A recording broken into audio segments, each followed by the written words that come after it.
The evening sun cast long shadows across the dusty main street of Redemption Hollow, painting the weathered buildings in hues of amber and gold.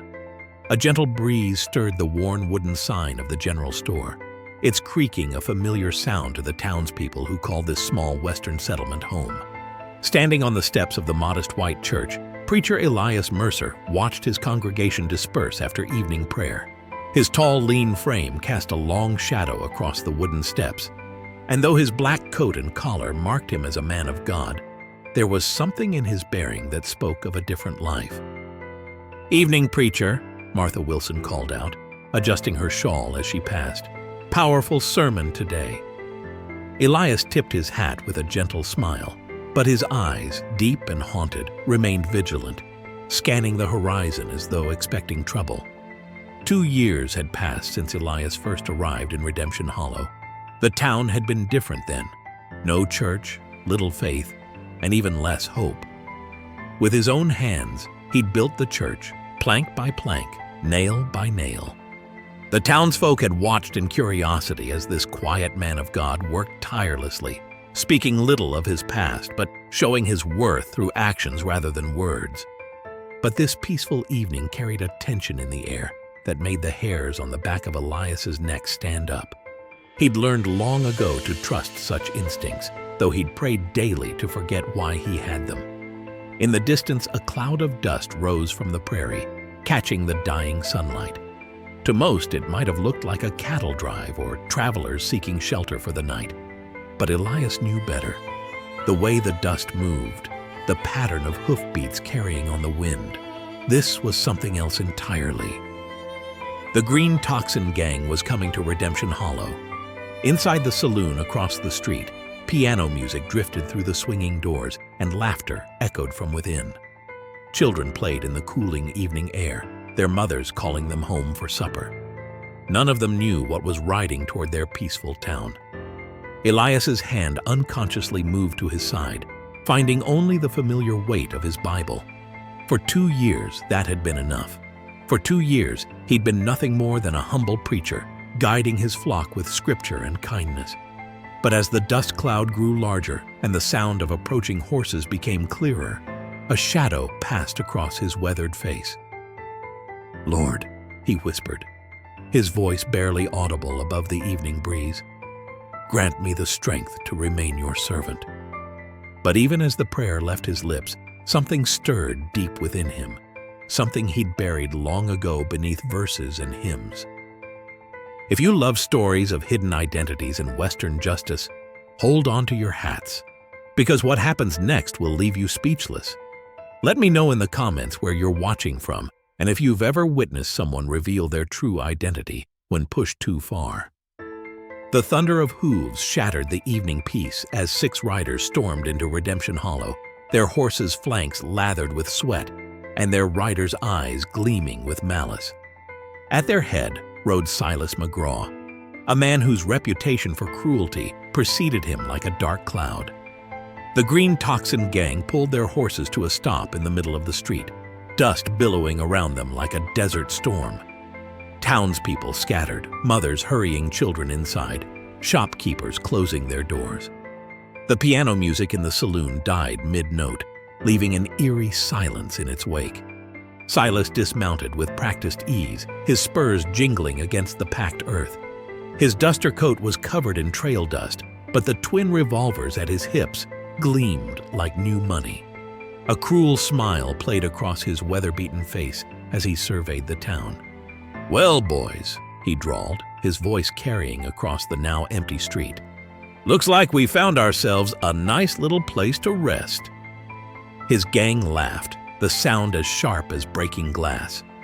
From his position on the church steps, Elias watched as the outlaws began their reign of terror. They moved like wolves among sheep, confident in their power over the weak. 2 of them kicked in the general store's door, while another dragged old Tom Miller from his feed shop by his collar. "Protection money due," one outlaw sneered, shoving Tom against a post.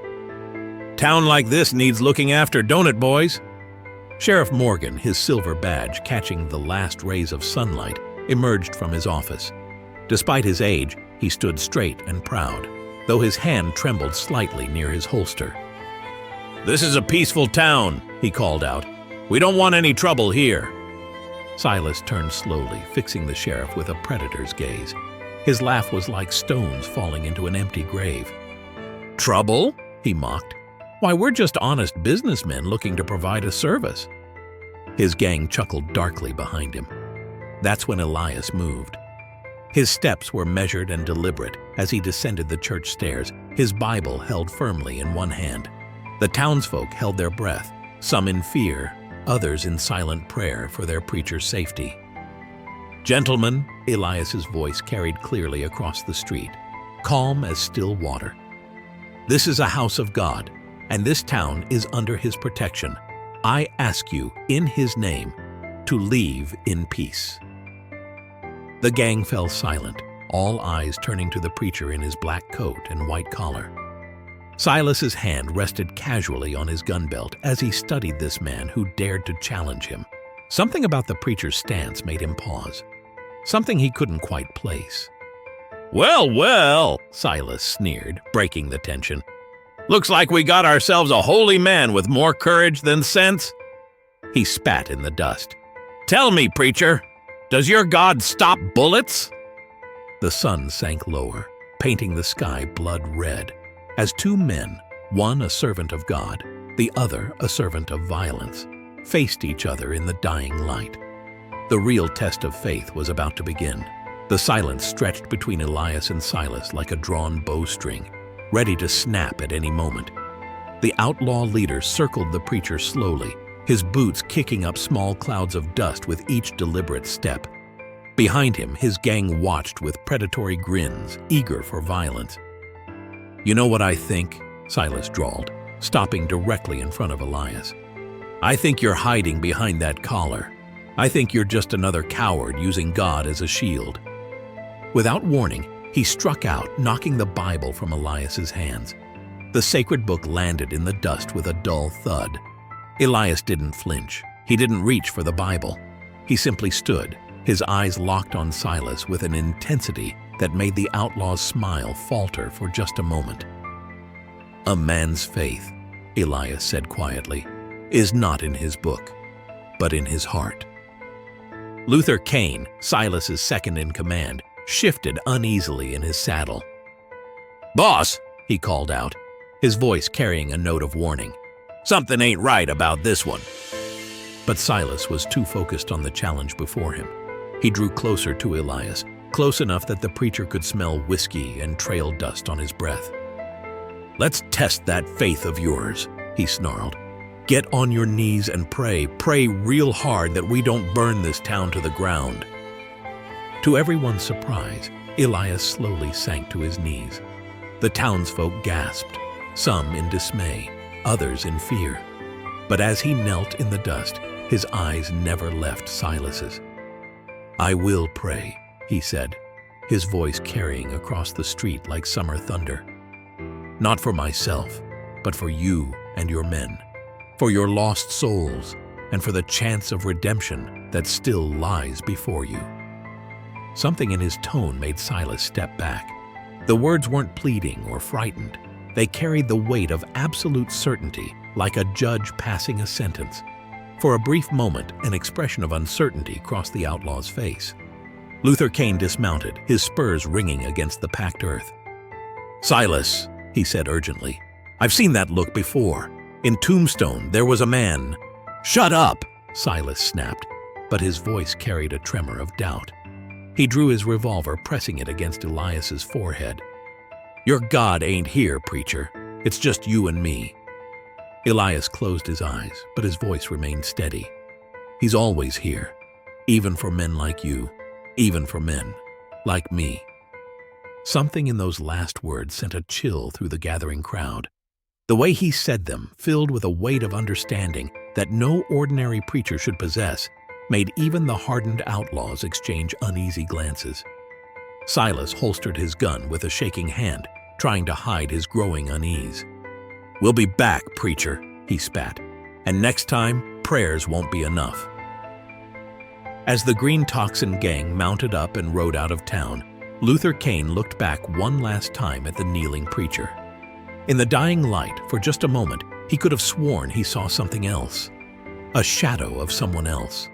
Someone whose very name once made hardened killers tremble. As the dust settled from the outlaw's departure, the townsfolk gathered around Elias, who still knelt in the street. Mrs. Wilson rushed forward with his Bible, carefully brushing off the dust. "Preacher," she said, her voice trembling. "Why didn't you stand up to them? Why let them treat you that way?" Elias rose slowly, accepting the Bible with a gentle smile. "Violence begets violence, Mrs. Wilson.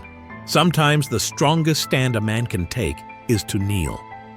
But at the back of the crowd, old Grady Finch leaned against a hitching post, his weathered face creased in thought.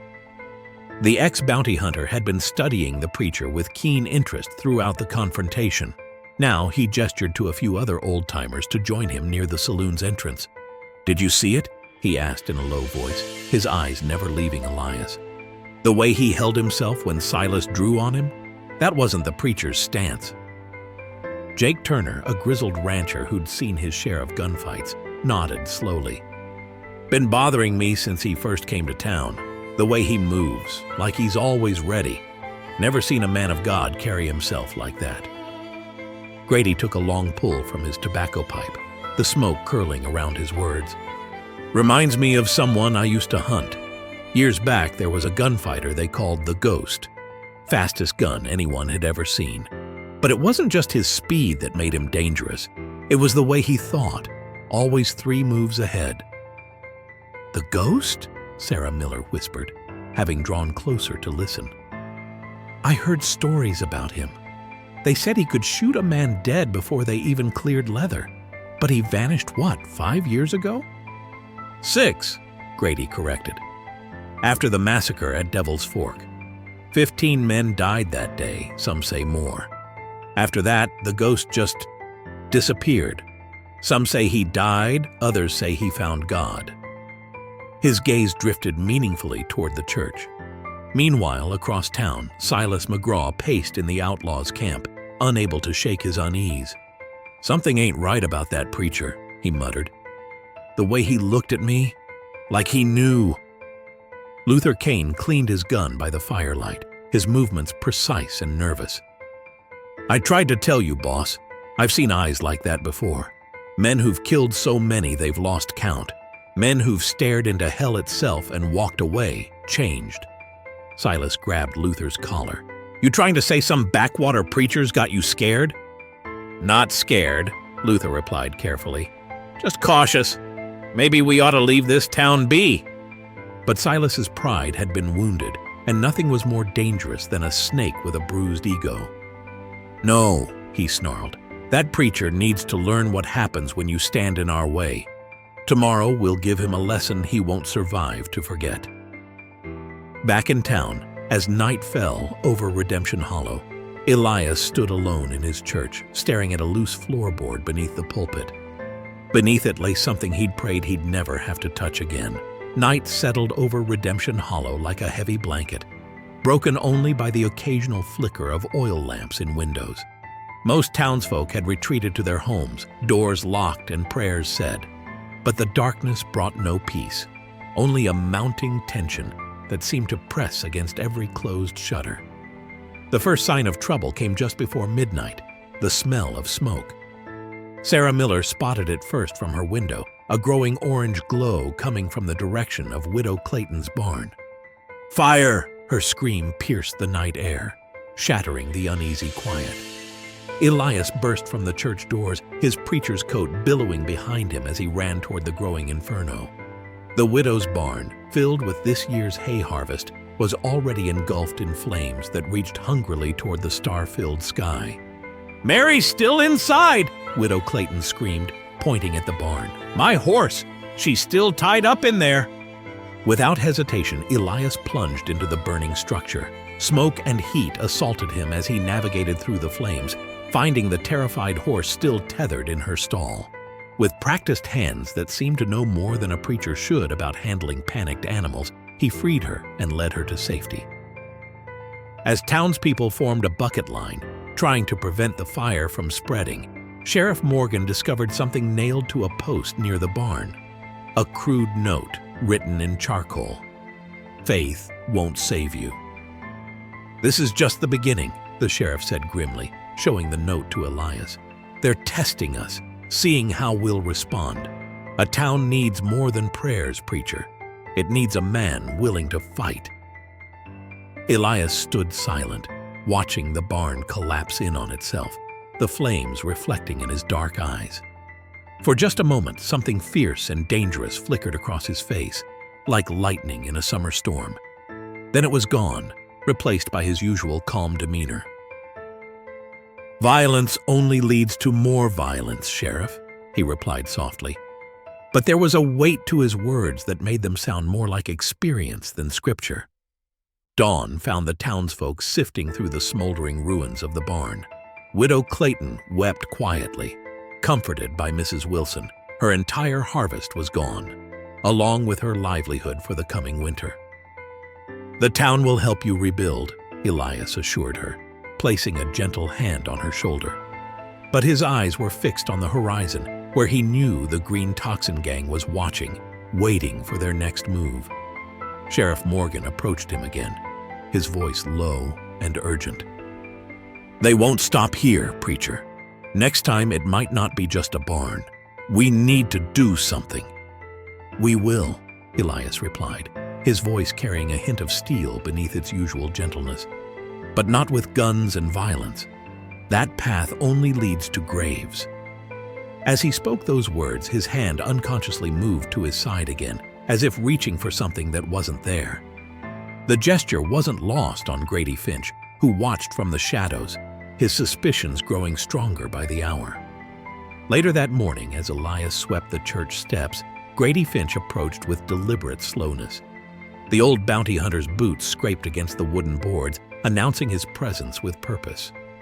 "Mighty interesting way you handled those outlaws yesterday," Grady said, rolling a cigarette with practiced ease. "Most preachers I know would have been shaking in their boots, but not you. You stood there like a man who's faced death before." Elias continued sweeping, his movements steady and measured. "Fear serves no purpose when you have faith," he replied simply. "That's true enough," Grady nodded, lighting his cigarette. "But what I saw wasn't just faith. I saw something else, something that reminded me of a man I once hunted." He paused, watching Elias carefully. "They called him the Ghost." The broom stopped mid-sweep, just for a fraction of a second, before continuing its rhythm. Most would have missed it, but Grady had spent years reading men's tales. That tiny hesitation told him everything he needed to know. "That man is dead," Elias said quietly, his voice carrying a finality that seemed to drop like lead between them. "Maybe," Grady pressed, "but before he died, I saw him fight. The way he moved, the way he stood, just like you did yesterday. Same calm in the face of death, same look in the eyes."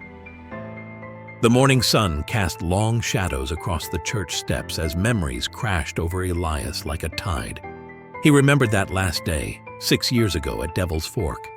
The sound of gunfire echoing off canyon walls. The smell of powder and blood.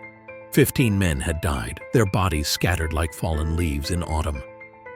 "The Ghost died at Devil's Fork," Elias said, finally meeting Grady's gaze. "He died with all those men, and what rose from that bloodbath was something else entirely." "So it is you," Grady whispered, a mix of awe and understanding in his voice. "No," Elias corrected firmly. "That man is gone. I buried him along with his guns and his reputation. Now I serve a different master." Grady took a long drag from his cigarette, considering. "Those outlaws won't care what master you serve now. They'll push until something breaks. And when it does, this town will need more than prayers." "Then pray it doesn't come to that," Elias replied, his voice heavy with the weight of unspoken sins. "Because if the Ghost ever rises again, it won't be just the outlaws who suffer." As Grady walked away, Elias closed his eyes, memories washing over him like desert wind. He remembered the weight of his guns, the feel of cold steel against his palms. He remembered how fast he was, how deadly, and how empty each victory left him until that final day when he walked away from it all. "Lord," he whispered, "grant me the strength to stay on your path." But even as he prayed, he knew that path was about to be tested in ways he'd never imagined. As the sun climbed toward noon, a lone rider galloped into town, his horse lathered with sweat. In his hand, he clutched a crumpled piece of paper. The townspeople gathered as he dismounted in front of the church where Elias stood watching. "They've got the sheriff!" the rider gasped, thrusting the note toward Elias. "The Green Toxin Gang, they took him while he was making his rounds outside town, ambushed him at Miller's Creek." Elias unfolded the note, his expression unchanging as he read the crude message scrawled across it. "Sunrise, come alone, preacher, or the sheriff dies. No law, no prayers, just you and us." The crowd erupted in frightened whispers. Mrs. Wilson stepped forward, clutching her shawl. "What are we going to do?" "They'll kill him, preacher. They'll kill you both." Elias carefully folded the note and slipped it into his pocket. Without a word, he turned and walked into the church, closing the heavy wooden doors behind him. Inside, alone in the silence, he moved slowly toward the pulpit. His footsteps echoed against the wooden floors as he approached the loose board he'd been avoiding for 2 years. Kneeling, he pried it up with practiced hands, revealing a long, narrow box beneath. The wood was worn but well-oiled, preserved despite its hiding place. As he lifted the box, his hands trembled slightly, not from fear but from the weight of what he knew must come next. The brass latches clicked open with a sound like destiny calling. Inside, nestled in dark velvet, lay 2 revolvers. Their silver surfaces gleamed in the light filtering through the church's windows, untouched by time. These weren't ordinary guns. They were legendary weapons, known throughout the territory as the tools of death that made the ghost famous. "I swore I'd never touch them again," he whispered to the empty church. "Swore I'd leave that life behind." His fingers hovered over the grips, worn smooth from years of use. "But I won't let an innocent man die because of my vows." Outside, the townsfolk waited in tense silence. When Elias finally emerged, he was different. Though he still wore his preacher's black coat, his bearing had changed. Each step carried the fluid grace of a predator, a deadly purpose that made the air itself seem to crackle with tension. "Preacher," Grady called out, recognizing the transformation before him. "You don't have to do this alone. We can help." Elias shook his head. "No, this is between them and me. I won't risk any more lives." His voice was softer now, touched with a sadness that spoke of battles fought and losses endured. "But I want you all to understand something. What happens tomorrow at sunrise, what I might become, it's not who I am anymore. It's who I have to be, one last time." As the sun began to set, casting long shadows across Redemption Hollow, the town held its breath. Tomorrow would bring either salvation or damnation, and no one knew which would come first. The sun crept over the horizon like a drop of blood spreading across parchment, painting Redemption Hollow in shades of crimson and gold. Elias walked alone down the empty street, his preacher's coat billowing gently in the morning breeze. The town watched from behind closed shutters and drawn curtains, hearts pounding with each step he took.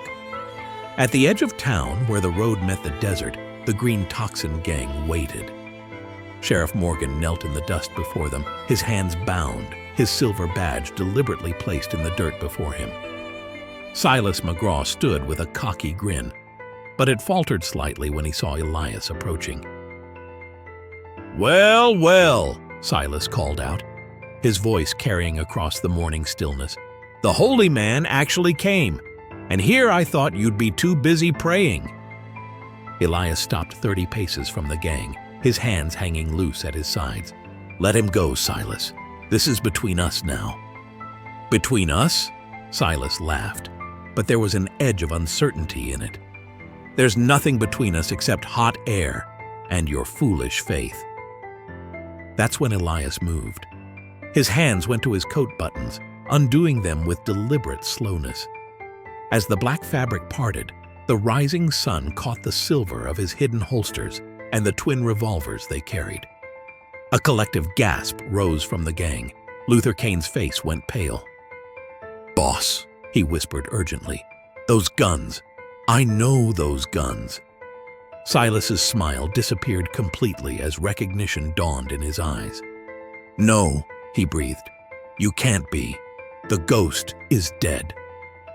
"You're right," Elias replied quietly, letting his preacher's coat fall to the dust.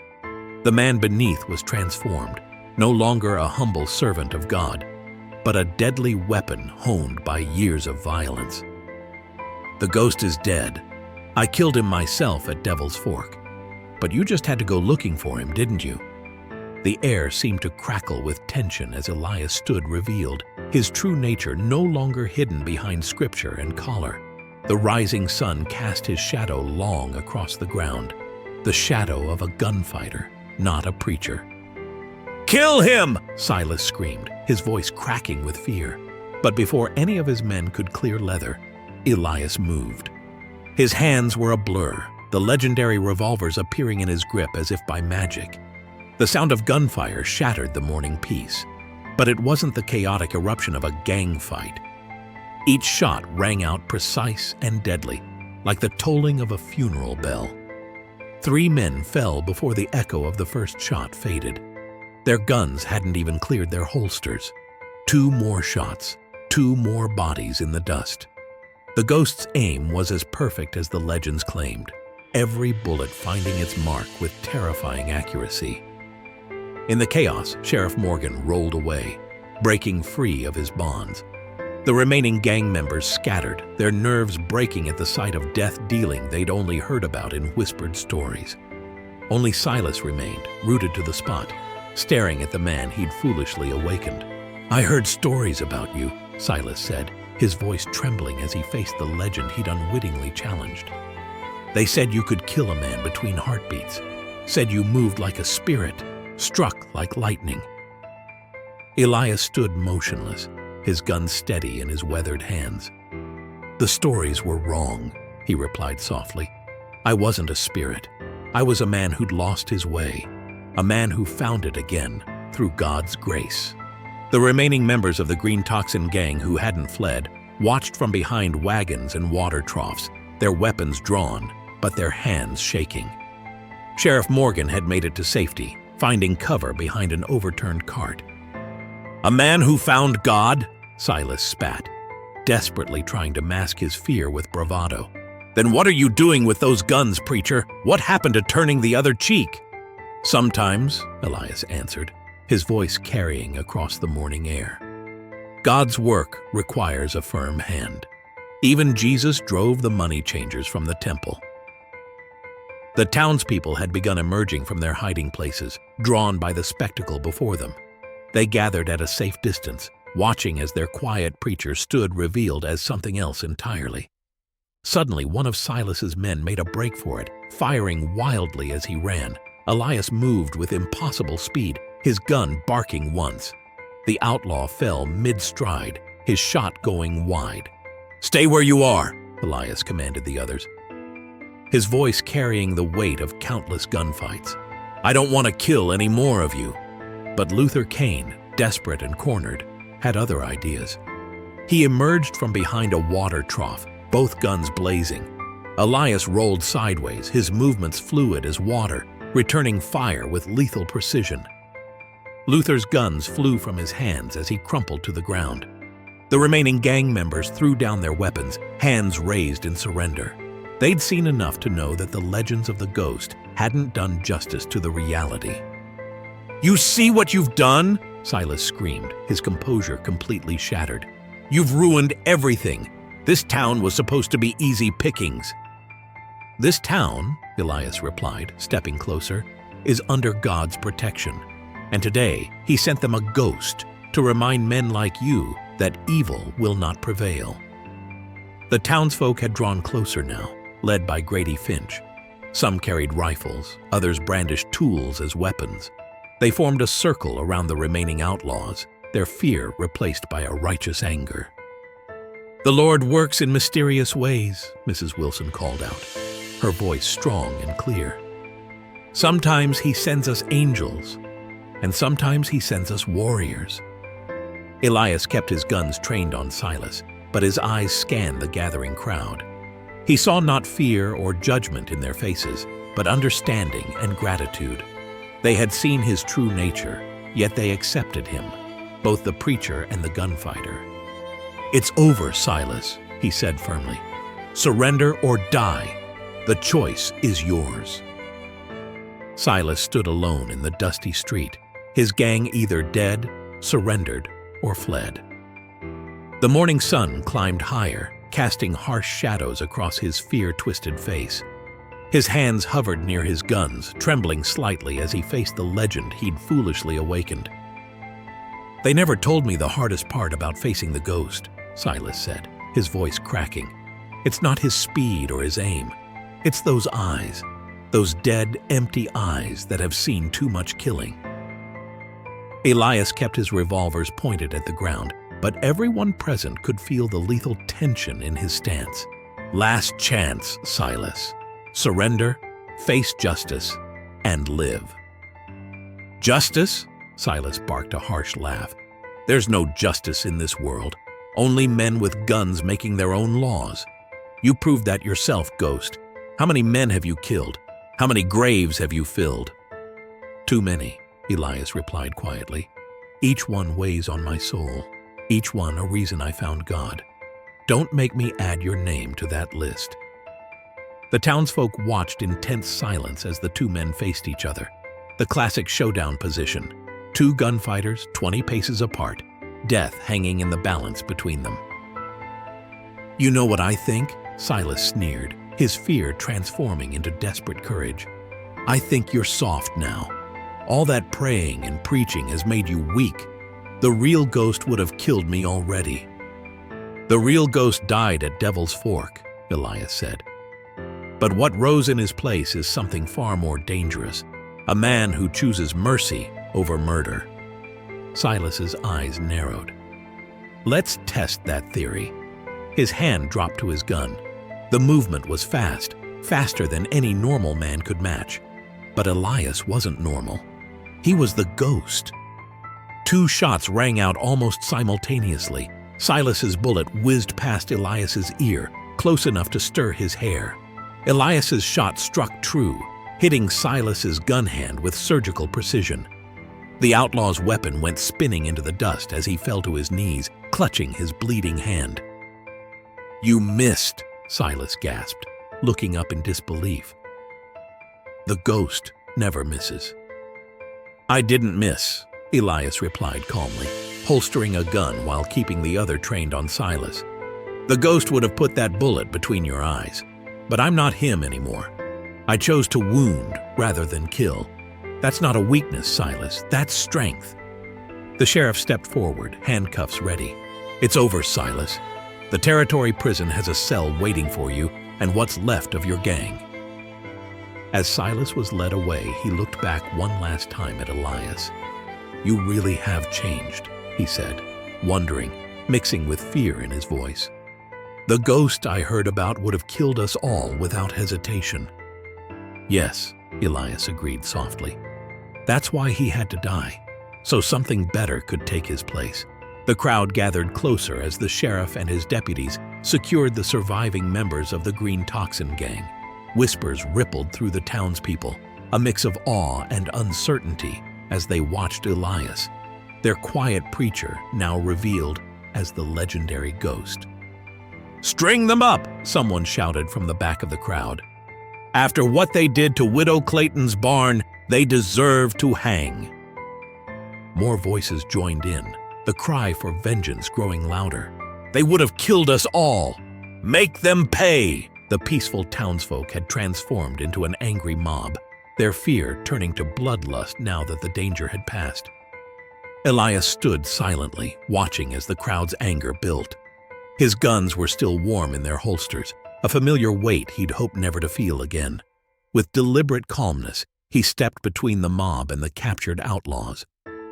"This is what violence does," he said, his voice cutting through the angry shouts. "It poisons the soul, turns good people into monsters. Look at yourselves. An hour ago, you were God-fearing folk. Now you're calling for blood." The crowd fell silent, shame creeping across their faces as his words sank in. Mrs. Wilson stepped forward, her head bowed. "But after everything they did, everything they would have done." "Yes," Elias nodded. "They're sinners. They're criminals. But if we kill them in anger, we're no better than they are. That's what I learned at Devil's Fork. That's why the ghost had to die." He turned to face Silas and his captured men. "These men will face justice, proper justice. They'll stand trial, serve their time, and maybe, just maybe, find redemption like I did." Sheriff Morgan stepped forward, adjusting his dusty badge. "He's right, folks. We're not savages. We're better than that." The tension slowly bled out of the crowd. People began to disperse, their anger replaced by reflection. Some even looked ashamed of their earlier bloodlust. Grady Finch approached Elias, shaking his head in wonder. "You know, I spent years tracking the ghost, heard all the stories about his speed, his deadly aim, but they never mentioned his wisdom." "That came later," Elias replied quietly. "After I put down the guns and picked up the good book. Took me 15 dead men to learn what any child knows. Violence only breeds more violence." As the sheriff's deputies led the prisoners away, Silas looked back one final time. "Why?" he asked simply. "Why spare us?" Elias walked over to him, speaking low so only Silas could hear. "Because 20 years ago, someone showed me mercy when I deserved death. He told me every soul is worth saving, no matter how far they've fallen. That man was a preacher. He showed me a different path." Silas nodded slowly, understanding dawning in his eyes. As he was led away, something had changed in his bearing, the first small seed of redemption taking root. The sun climbed higher over Redemption Hollow, casting its light on a town forever changed. They had witnessed not just justice, but mercy, not just strength, but wisdom. The days following the showdown brought a profound change to Redemption Hollow. The town that had cowered in fear of the Green Toxin Gang now bustled with renewed purpose. Men and women worked together, rebuilding Widow Clayton's barn with determined spirits and willing hands. Elias watched from the church steps as the community he'd grown to love revealed its true strength. His guns were once again hidden beneath the loose floorboard, but the town's perception of him had shifted irrevocably. Yet instead of fear or distrust, he found only deeper respect in their eyes. "Never thought I'd see the ghost wielding a hammer instead of a gun," Sheriff Morgan said, climbing the church steps to join him. The older man's face bore a thoughtful expression. "You know, when you first came to town, I wondered if you were running from something. Turns out you were running towards something instead." Elias paused in his work, wiping sweat from his brow. "God has a way of leading us where we need to be, even when we don't understand the path." The sheriff nodded, watching the townspeople work. Turns out a man of God was exactly what this town needed, not just for the sermons, but for the strength that comes with true faith. Down in the street, children played freely again, their laughter carrying on the warm breeze. Mrs. Wilson organized a group of women preparing food for the barn raising, while Grady Finch taught young men proper rifle handling, not for violence, but for protection. "The town's changed," Elias observed, a small smile playing at his lips. "They're not afraid anymore. They've learned to stand together." "Thanks to you," the sheriff replied. "You showed them that even the deadliest gunfighter can find redemption. Give hope to us all." As evening approached, the townsfolk gathered for a celebration in the newly completed barn. Lanterns cast a warm glow over the fresh-cut timber, and the sound of fiddles filled the air. Elias stood to deliver the blessing, and the crowd fell silent. "Today we celebrate more than just a new barn," he began, his voice carrying to every corner. We celebrate the power of community, of faith, and of second chances. Each of us has a past, but it's our future that matters most. The gathered people nodded in agreement, many wiping tears from their eyes. They understood now that their preacher's past hadn't diminished his faith. It had strengthened it. Later that night, as the celebration wound down, Elias returned to his church. He knelt before the altar, not in fear or shame, but in gratitude. The ghost was still part of him, but no longer a burden to bear. Instead, it was a reminder of how far God's grace could reach. The moon rose over Redemption Hollow, casting silver light through the church's windows. In its gentle glow, Elias smiled, knowing he had finally found his true calling, not as a dealer of death, but as a guide to redemption.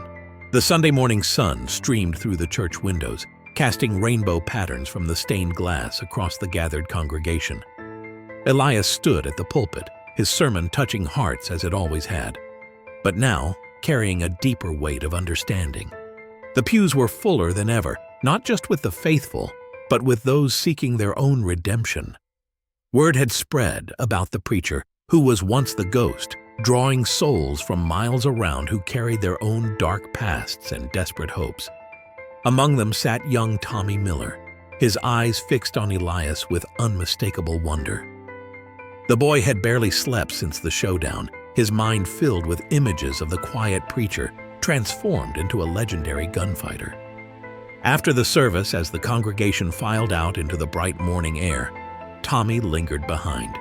He watched as Elias gathered his Bible and papers, working up the courage to ask the question that had been burning in his mind for days. "Preacher," he finally called out, his voice small but determined. "Was it true? Were you really the ghost?" Elias turned, studying the boy with gentle eyes. For a moment he said nothing, then a subtle smile crossed his weathered face. He reached down and placed his hand on Tommy's shoulder. "The ghost was just a name, son," he said softly. "What matters isn't who I was, but who I chose to become." Tommy nodded, though his eyes still sparkled with curiosity. "But you were the fastest gun in the territory, weren't you? The most feared man alive?" "Being feared isn't something to admire," Elias replied, leading the boy toward the church doors. "True strength isn't found in making people afraid. It's found in giving them hope." As they stepped into the sunlight, Tommy looked up at his preacher with new understanding. "Is that why you became a man of God? To give people hope?" "God gave me hope first," Elias answered. "I'm just passing it along." The boy grinned and ran off to join his waiting parents, but not before looking back one last time at the man who had become more than just a preacher to Redemption Hollow.